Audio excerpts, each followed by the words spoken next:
Bonjour et bienvenue dans Vocation, le podcast de la Fondation Droits d'Enfance qui parle des métiers de la protection de l'enfance. Aujourd'hui, je suis avec Gaëlle qui travaille dans la protection de l'enfance depuis 28 ans. Merci d'être là, Gaëlle, et de participer à ce podcast. Est-ce que tu peux rapidement te présenter et m'expliquer quel est ton métier ? Je suis Gaëlle Saliou. J'ai commencé en protection de l'enfance, c'était en juillet 94. Et en 2012, j'ai pris des fonctions de chef de service. Et depuis, donc, je suis chef de service. Oui, tu es chef de service dans un service de placement à domicile. Oui. Donc, est-ce que tu peux m'expliquer rapidement c'est quoi le Alors, le placement à domicile, c'est une mesure qui a été mise en place, en tout cas sur le 93, de manière un peu innovante, pour répondre aux besoins des familles, une alternative au placement, une alternative aussi à l'AMO, parce que il y avait très peu de solutions proposées aux familles. Soit c'était une AMO. Une AMO, c'est une action éducative en milieu ouvert, où des éducateurs viennent à domicile, qui n'est pas forcément efficiente, parce que ils ont beaucoup de mesures, et donc ils passent une fois par mois. Des fois, c'est plutôt compliqué pour vraiment découvrir la famille. Et sinon, c'était le placement. Voilà, donc c'est un grand écart. Et donc, le département du 93, alors ça existait déjà en province, ça s'appelle des PAD, des placements à domicile. On proposait à des associations de mettre ça en place. Et du coup, d'où est né la DOFE, en tout cas le SPAD. La DOFE, c'est accompagnement à domicile avec possibilité d'hébergement, et qui est une mesure intermédiaire, voilà. D'accord. Avec l'idée que ce soit une alternative au placement, ou en tout cas de mettre au travail les parents pour éviter le placement si possible. Donc en fait, vous accompagnez les parents pendant que les enfants sont encore chez eux, au domicile, placés entre guillemets chez eux. Spécifiquement, à la base, tu es éducatrice. Éducatrice spécialisée, avec un parcours assez diversifié, puisque j'ai travaillé pendant 8 ans à l'aide sociale à l'enfance. Donc j'ai fait l'accueil d'urgence, j'ai fait la circonscription. Ensuite, j'ai été kidnappée par l'associative qui est venue me chercher. Et donc, j'ai travaillé en placement familial pendant 8 ans. Ensuite, j'ai travaillé en semi-autonomie. Et puis, ensuite, j'ai accédé à un poste à responsabilité. Donc oui, tu dis que tu as fait un peu plein de choses, mais en juillet 94, qu'est-ce qui t'a motivé à rentrer dans la protection de l'enfance ? Est-ce que tu as, du coup, toujours travaillé dans la protection de l'enfance ? Toujours. D'accord. Et c'était évident ? C'était, oui. J'ai envie de dire, une vocation ? Tout à fait. Et qu'est-ce qui t'a motivé à ce moment-là ? Eh ben, j'ai 11 ans. J'ai 11 ans et je regarde à l'époque Pause Café. C'est un feuilleton c'était avec Véronique Jeannot, qui montrait une assistante sociale qui s'occupait des jeunes. Et moi, j'ai 11 ans et je regarde ça, je me dis, ah ouais, ça existe. Quelqu'un qui est capable d'entendre ce qui n'est pas dit. Et à partir de là, ça a été mon projet. Alors, ça s'inscrit dans un schéma familial que je ne vais pas rentrer dedans, mais en tout cas, ça a été mon projet. Et donc, il me fallait un bac. L'école ne me correspondait pas. Je trouvais pas ma place au niveau de l'école. C'est pas un défaut d'intelligence, mais en tout cas la manière. Oui, il y a plein de manières de toute façon d'être intelligent. Et donc il me fallait un bac et j'ai tout fait pour avoir un bac. Et une fois le bac en poche, j'ai fait je me suis inscrite à l'EFPP. Et ça c'était important parce que c'était l'école de formation psychopédagogique. Et déjà c'était pas possible pour moi ne pas allier la clinique et l'éducatif. Et du coup, le premier concours, je l'ai raté par manque de maturité. Donc, je dis pas de problème. Donc, j'ai trouvé un stage. J'ai été travailler dans le handicap. Et ça, je me suis dit, si je peux travailler dans le handicap, je peux tout faire après. Donc, pendant 1 an, j'ai fait mon stage. J'ai dû rater en juin mon premier concours. En septembre, je repassais le deuxième. J'avais quelques mois d'expérience et je l'ai obtenu. Et ça a suffi pour... Voilà. Et je n'ai pas démordu de la protection de l'enfance avec l'idée qu'on peut, en tout cas, accompagner et permettre à l'autre d'être autrement. Oui, c'est une bonne question. Comment tu définirais la protection de l'enfance ? Qu'est-ce que c'est en fait ? Alors, la protection de l'enfance, c'est... moi, je peux définir ce que c'est être éducateur. Ah bah vas-y. Déjà. Éducateur, et ça, moi, je l'ai appris avec une apprentie.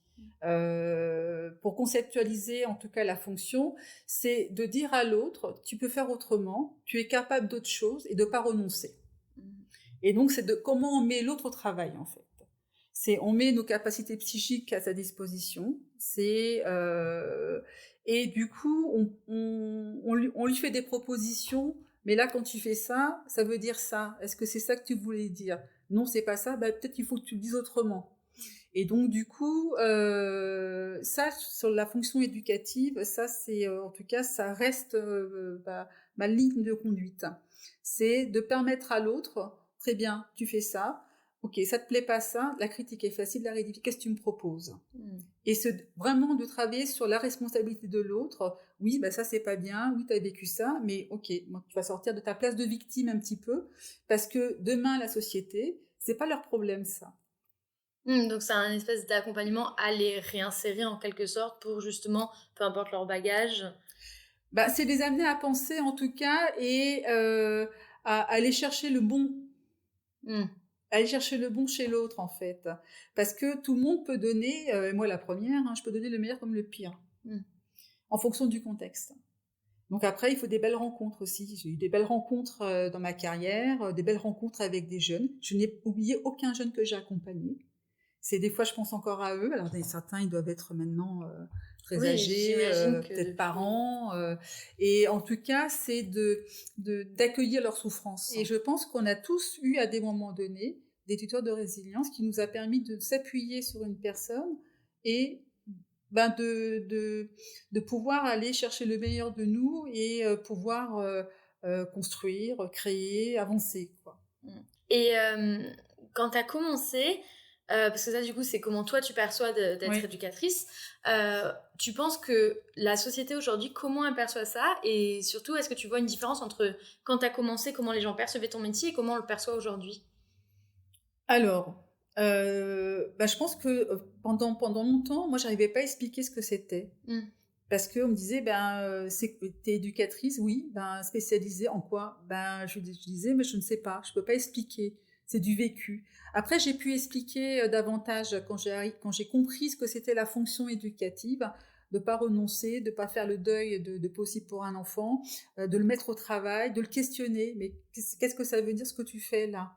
Et vraiment de l'aider à prendre conscience un peu de ses actes, des effets, des conséquences, et aussi sa part de responsabilité. Après, je n'explique pas forcément mon métier aux autres. Quand je dis protection de l'enfance, alors là c'est oh là là, mais comment tu fais? Moi je pourrais pas. Et moi je leur dis, mais avec beaucoup d'humilité, mais moi ton métier je pourrais pas le faire. L'essentiel, c'est que chacun trouve sa place et soit à sa place dans cette société. Est-ce que depuis que tu as commencé à travailler, il y a des difficultés particulières que tu as rencontrées au contact des enfants, justement, pour les accompagner? Est-ce qu'il y a quelque chose, peut-être quelque chose au début sur lequel tu avais une difficulté et maintenant tu as appris à faire avec, ou... Alors, moi, il faut que je revienne un peu en arrière. Quand j'ai été éducatrice, moi, j'ai appris ça avec les tout-petits, en fait. C'est là que j'ai appris à me mettre à leur niveau. Et je pense que j'ai plus appris avec eux qu'avec les ados. Parce que on peut pas s'adresser de la même manière à un enfant de 2 ans qu'un adolescent. Facile, l'adolescent. Enfin, il y a quelque chose qui est plus, on est plus au même niveau. Enfin, moi j'ai adoré travailler en semi-autonomie avec des jeunes adultes. Et parce qu'on a eu des vraies discussions profondes que je peux pas avoir avec un tout petit. Par contre, je serais très à l'écoute. Les tout petits, ils m'ont obligée à être à leur écoute d'une autre manière, d'observer le non-verbal, de contenir. La question de la contenance, c'est quelque chose que moi, dans ma carrière, ça m'a toujours traversé. C'est comment on arrive à faire qu'à un moment donné, on arrive à créer un lien. Et on arrive à rassurer et contenir l'autre qui fait que ça va aller, quoi. C'est-à-dire, tu veux dire, par exemple, un peu contenir ses émotions, s'il déborde, entre guillemets, d'émotions négatives? Contenir, c'est comme image je pourrais donner, il y a des gens, quand vous les voyez, vous savez, de fait, rien qu'à leur présence, à leurs paroles, ça va vous accompagner, ça enveloppe. Il n'y a rien qui va vous arriver. Et nous, on le fait beaucoup avec des parents. Moi, j'utilise beaucoup ce terme-là avec les professionnels, il faut contenir, quoi. Une mère qui est angoissée, il faut contenir ses angoisses. Si elle n'arrive pas à contenir, parce qu'il y a les enfants qui sont là, et c'est comment on va arriver à la rassurer avec la présence, les mots, la manière de parler, qui fait que ça va redescendre, qui fait que l'autre va pouvoir se reposer un peu sur vous, mais pas physiquement, mais symboliquement sur vous, en disant, ok, ben oui, c'est vrai, je peux compter sur un tel, on m'a dit ça, ça va aller mieux. Les professionnels le font ça tous les jours avec des parents. Des parents angoissés, c'est au téléphone, ça monte ça va dans les tours, c'est mal compris, c'est interpréter nos paroles, et ils vont dire, mais vous inquiétez pas, madame, ça va, on passe demain. Oui. Et on sent qu'à un moment donné, il y a quelque chose qui rassure parce qu'il y a du possible, vous voyez. En tant que professionnel, quand tu accueilles un public et quand tu aides des enfants qui justement ont ces problématiques d'abandon très fortes et de séparation très forte, souvent de leur histoire personnelle, comment tu fais pour créer un lien avec eux par rapport à ta place de professionnel? Est-ce que c'est un équilibre qui est difficile à trouver ou pas? Ah ben oui, parce que oui, parce que ça vient chercher, en tout cas moi c'est venu me chercher très loin, et ça vient chercher très loin les professionnels, hein. Et par contre, ce qui est nécessaire, c'est qu'il faut une institution qui soit solide. Sans institution, il n'y a pas, hein. Pour moi, c'est l'emboîtement des compétences. C'est parce qu'il y a une institution qui est garante de la sécurité des uns et des autres, même des professionnels, hein. Ça contient une institution avec des règles, il y a un cadre, elles sont ce qu'elles sont, voilà. Mais en tout cas, ça permet de savoir si on sort ou pas du champ. Et on peut moi j'ai encore des discussions avec des professionnels sur le problème de distance, parce qu'il faut trouver la juste distance. Et des fois, ça prend aux tripes. Oui, j'imagine que parfois dans des situations... Ben oui, parce que ça nous touche. Parce que qu'est-ce qui fait que... alors ça, moi, je l'ai beaucoup travaillé, et je suis très à l'aise avec ça. Et je sais pertinemment, il y avait des jeunes, j'étais connectée avec eux, quoi. C'est-à-dire qu'on avait le même langage. Donc, on avait quelque chose qu'on se reconnaissait mutuellement. Et moi, je savais, il y a des choses, je le voyais tout de suite, et je disais, le gamin, c'est ça, quoi. Et donc, après, c'est lui qui m'indique si c'est juste ou c'est pas juste. Mais j'étais connectée, je savais ce qu'il traversait, et je pouvais imaginer l'éprouver un peu, même si je suis pas à sa place. Même si on n'a pas la même histoire, le tout, c'est ne pas se tromper. Il faut pas se confondre avec l'autre. Moi, j'ai jamais été à leur place, j'ai pas été placée, je ne sais pas ce qu'ils éprouvent dans ce contexte-là. Mais par contre, j'ai idée un peu de ce qu'ils traversent, et donc c'est dans l'échange avec eux, en questionnant, c'est eux qui me disent si c'était juste ou c'est pas juste, pour comprendre. Une fois qu'on a compris qu'est-ce qui peut envahir les gamins qui font qu'ils dégondent à des moments donnés, que ça, ce sera insupportable, après, c'est à nous de travailler et de proposer aussi des accompagnements du sur-mesure par rapport à ce qui peut pas. Il ne s'agit pas de mettre... Moi, j'ai connu une époque qui remonte très loin et qui, j'espère, n'existe plus, 94, où moi, j'ai eu des collègues qui disaient « on va le faire dégonder, le gamin ». Et moi, ça me rendait dingue. Et je disais « c'est insupportable, vous vous rendez compte ce que c'est de faire dégonder un gamin ?» À chaque fois, les gamins, quand ils explosent, ils perdent des plumes, en fait. Et jusqu'au moment donné où ils n'ont plus de plumes à perdre. Et c'est fini, on ne peut plus les rattraper, ces gamins. Donc, même moi, j'ai connu ça dans une époque, c'était 94, ça existe, et j'espère que ça n'existe plus. Et je suis très soucieuse de la bientraitance. Vraiment, faut mériter, moi je dis, il faut mériter ces mômes-là qu'on nous confie.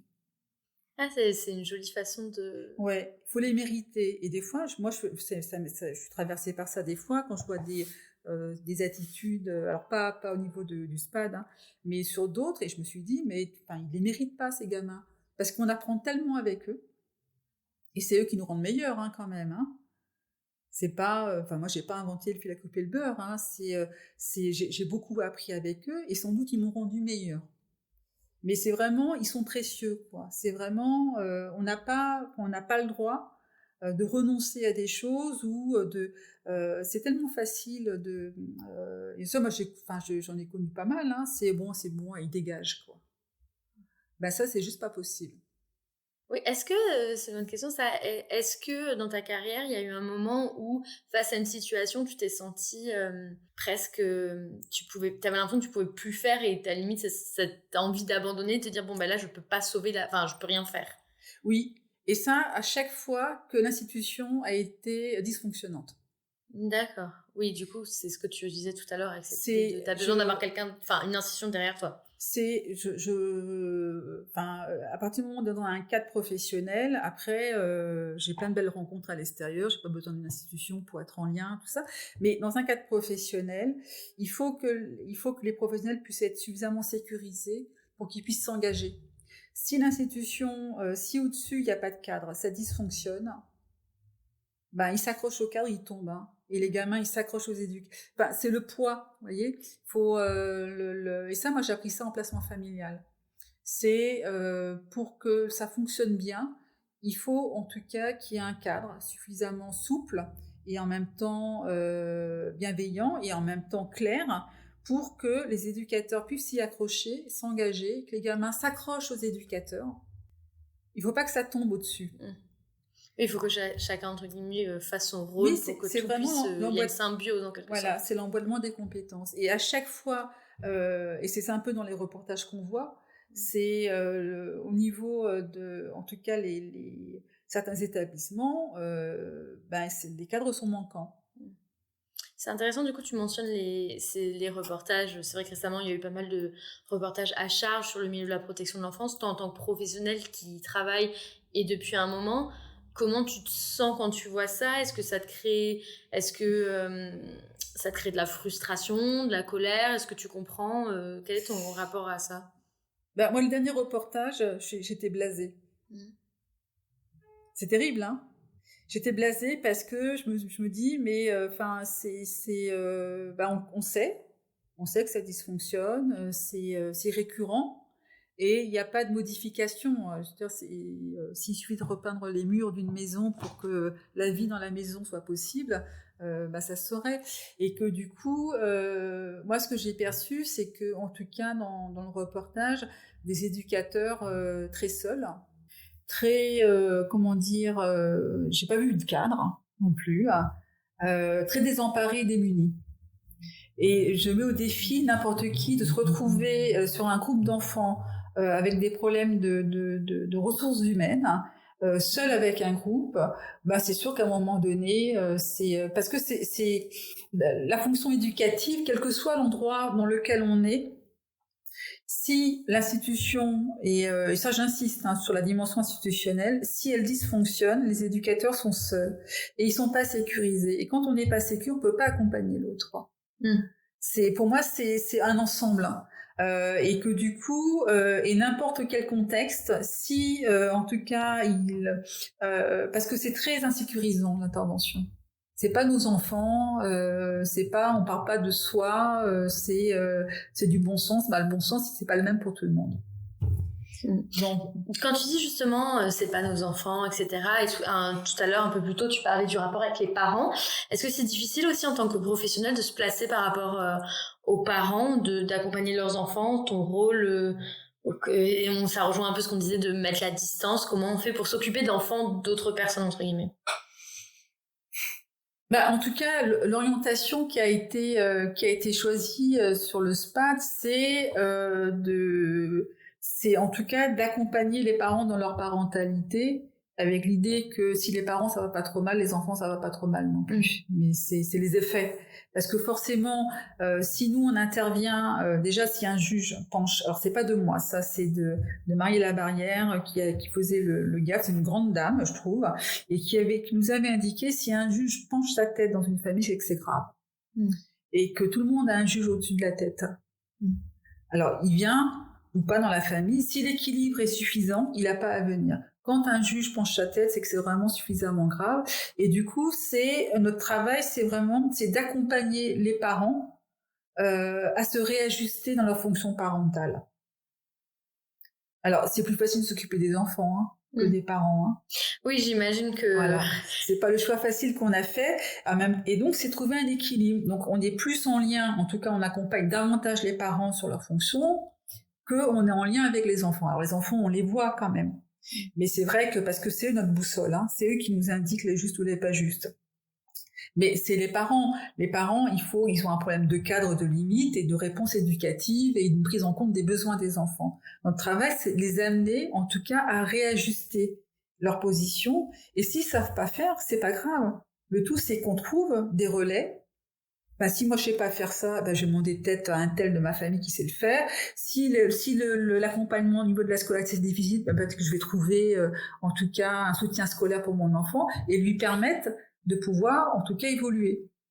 Donc on demande pas un 5 étoiles, hein. Puis de toute façon il n'y a pas de famille parfaite, ça on le sait, hein. C'est déjà comprendre sa propre famille, ben, c'est good luck des fois. Donc faut être très humble dans la compréhension qu'on a des familles. Ils nous montrent ce qu'ils veulent nous montrer. On a des hypothèses. Après, il y a un travail quand même clinique et c'est assez important au niveau du SPAD, ce qui fait qu'on arrive à comprendre un peu les mécanismes dans quoi sont pris les parents et les enfants. Voilà. Donc, et c'est de leur en faire part après. Ils savent les parents ce qu'on pense. Alors ça plaît pas. Hein, donc, mais en tout cas, on leur dit voilà, nous notre point de vue, ce n'est qu'un point de vue sur une donnée, ça les définit pas complètement. Est-ce que c'est difficile en tant que professionnel de rester dans une position de non-jugement, justement de recevoir des familles qui ont des fonctionnements totalement différents de ce qu'on connaît? Après, nous, on est, heureusement qu'on a des outils. Hein. Après, le non-jugement, j'ai envie de te dire, j'y crois pas trop. Parce que, bah non, faut être honnête. Hein, on n'est pas différent. Enfin, moi, je suis pas différente de ce que je suis dans la vie. Hein. Si je roule, il y en a un qui roule comme n'importe quoi, bah, il aura des petits noms d'oiseaux. Hein. Je vais pas me dire, non, c'est pas bien. Quoi. Alors, non, je parle pas d'insultes pour les parents, mais à des moments donnés, on va repérer tout de suite les difficultés. Vous voyez, la pathologie, l'handicap, ça on repère, quoi. Donc après, c'est une fois qu'on a repéré ça, bah, comment on va réussir à dire aux parents qu'on trouve que ben il va pas bien. Il y a pas je trouve qu'il y a pas trop de jugement. Après, chacun est libre de penser après dans son fort intérieur ce qu'il veut de la personne. On choisit pas les familles avec lesquelles on travaille, on est en protection de l'enfance et même si c'est difficile, on va toujours chercher ce qui fait que ça va nous toucher quand même. Parce que, vous voyez, la question du jugement, moi, ça me parle pas. La question de l'empathie, ça me parle. Voilà. On est obligé d'avoir de l'empathie. Et ça, c'est... obligé. Est-ce que ça se décrète de l'empathie? Ça, j'en sais rien. En tout cas, c'est une question qui ne me traverse pas. Vous voyez, c'est comme si on me demandait est-ce que tu aimes ou tu aimes pas? Je suis incapable de répondre à ça parce que c'est pas le sujet. Donc, je me pose pas la question d'aimer ou pas aimer. Voilà, ils sont là, on a des missions à faire, c'est les enfants et les parents, on arrive toujours à trouver, en tout cas, une connexion avec eux. Tu as utilisé plusieurs fois, depuis qu'on discute, le mot éthique. C'est un peu large comme question, mais à quel point est-ce que l'éthique, c'est important dans ton travail et comment tu le définirais dans ton quotidien, dans ton travail? L'éthique, c'est... c'est quelque chose que j'utilise beaucoup.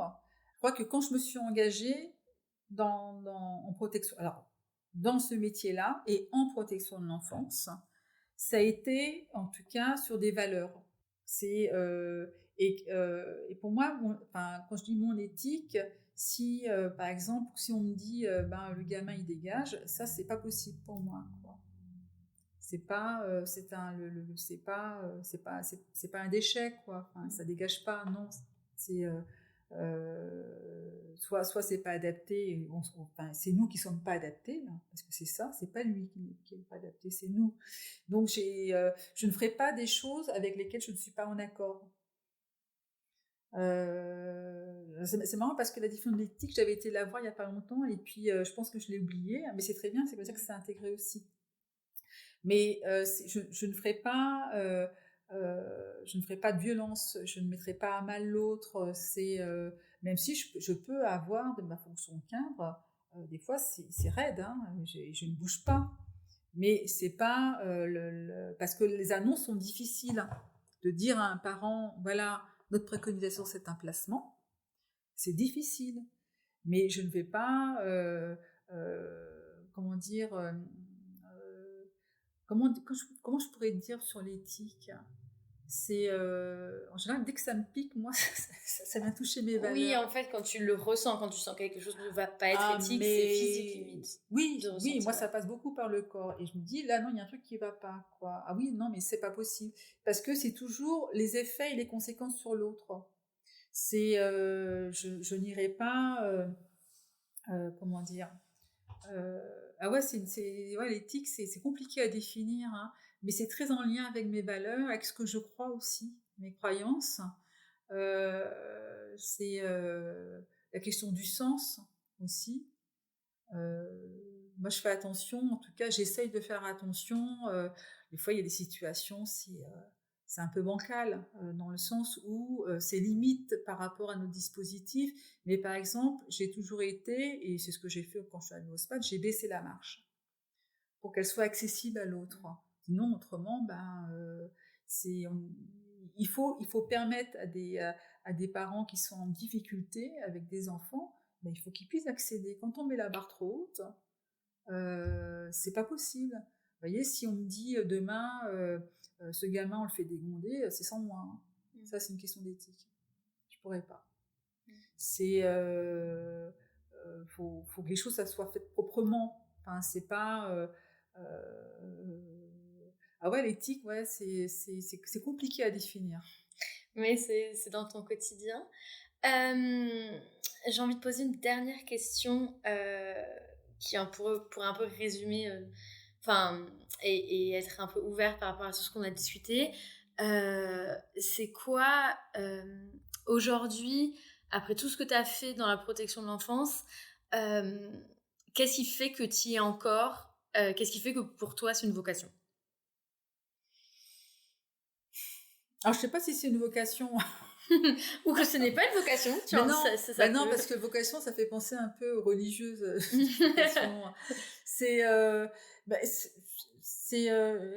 Moi, j'avais fait à un moment donné un bilan de compétences parce que je me disais, bon, je veux changer, quoi.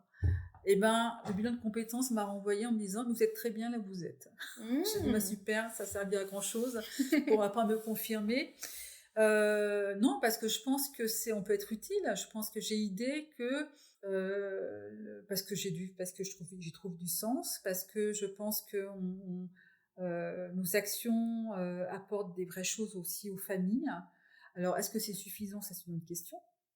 Mais je trouve que, en tout cas, on essaye, on tente quelque chose, et c'est surtout, je pense que je ne suis pas dans le renoncement. Et ça, c'est de manière générale.